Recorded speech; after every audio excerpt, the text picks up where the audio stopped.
शेतकरी हजारो वर्षापासून शेती करत आलेले आहेत, पण प्रत्येक गावातून तेच शेतकरी श्रीमंत झाले आहेत ज्यांच्याकडे जमिनीचे क्षेत्र जास्त आहे।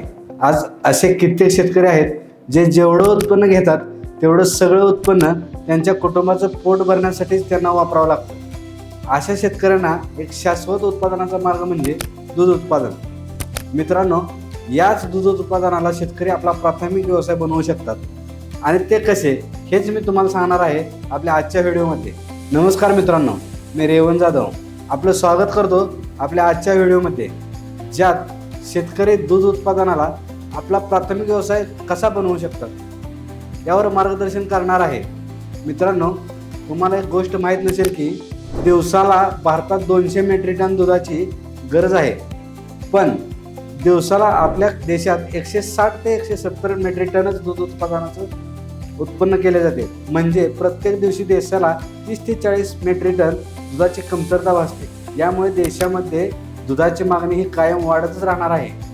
त्यामुळे शेतकरी जर दूध उत्पादनाला आपला प्राथमिक व्यवसाय बनवतील तर अधिक उत्पन्न नक्कीच कमवतील। मी असं म्हणत नाही की शेतकऱ्यांनी शेती करायची सोडून द्यावी, पण आज घडीला काही शेतकरी सोडले तर अल्पभूधारक शेतकरी म्हणजे ज्यांच्याकडे कमी जमीन आहे ते शेतीतून अधिक उत्पन्न नाही मिळवू शकत नाहीत। दूध उत्पादन हा केवळ एक पूरक व्यवसाय नसून तो अनेक कुटुंबासाठी प्राथमिक उत्पादनाचे साधन बनवू शकतो। खास करून ग्रामीण भागात शेतकरी दूध उत्पादन व्यवसायावर मोठ्या प्रमाणात अवलंबून असतात। दूध हेच एक असे उत्पादन आहे शेतकऱ्यांकडून घेतले जाते ज्याचा भाव हा काही ना काही काळासाठी कायम राहतो, पण अल्पभूधारक शेतकऱ्यांनी शेतीतून घेतलेल्या उत्पादनाला शाश्वत भाव मिळत नाही। त्यामुळे दुधाला मिळणाऱ्या शाश्वत भावामुळे शेतकरी दूध व्यवसायाला प्राथमिक व्यवसाय बनवू शकतात। पूर्वीच्या काळी गाईच्या गावरान प्रजाती जाती होत्या ज्यांची दूध उत्पादन क्षमता कमी असायची, पण आता गाईच्या हायब्रिड प्रजाती जसे की HF आणि जर्सी मार्केटमध्ये आले आहेत, ज्यांची दूध उत्पादन क्षमता खूप जास्त आहे। त्यामुळे शेतकरी शेती व्यवसायापेक्षा दूध व्यवसायाला प्राथमिक व्यवसाय बनवू शकतात। तिसरी गोष्ट जी सर्वात महत्त्वाची आहे ती म्हणजे आरोग्य।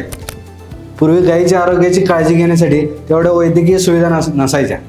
गर्भावस्थेमध्ये गायींची तेवढी काळजी न घेतली गेल्यामुळे पूर्वी गर्भ गाभण्याच्या समस्या खूप जास्त होत्या, ज्या आता खूप कमी झाल्या आहेत।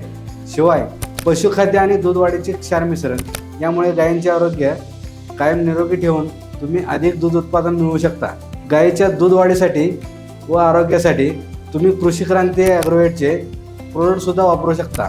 यामध्ये 15 ते 20 लिटर दूध देणाऱ्या गायींसाठी कृषी क्रांती ॲग्रोवेटचे हिरकणी, 20 ते 25 लिटरच्या गायींसाठी महाराजा व अन्नपूर्णा आणि 25 लिटरच्या पुढील गायींसाठी तुम्ही कृषी क्रांतीचेच दूध सम्राट हे उत्पादन वापरू शकता।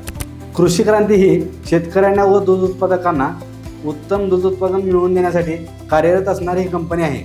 कृषी क्रांतीच्या उत्पादनाचा वापर करून सांगली, सोलापूर, सातारा, पुणे, कोल्हापूर या जिल्ह्यातील शेतकऱ्यांनी आणि दूध उत्पादकांनी आपल्या गुरांचे आरोग्य तर जपलेच आहे, शिवाय त्यांना एक दर्जेदार जीवन देऊन दूध उत्पादनात देखील दुपटीने वाढ केली आहे।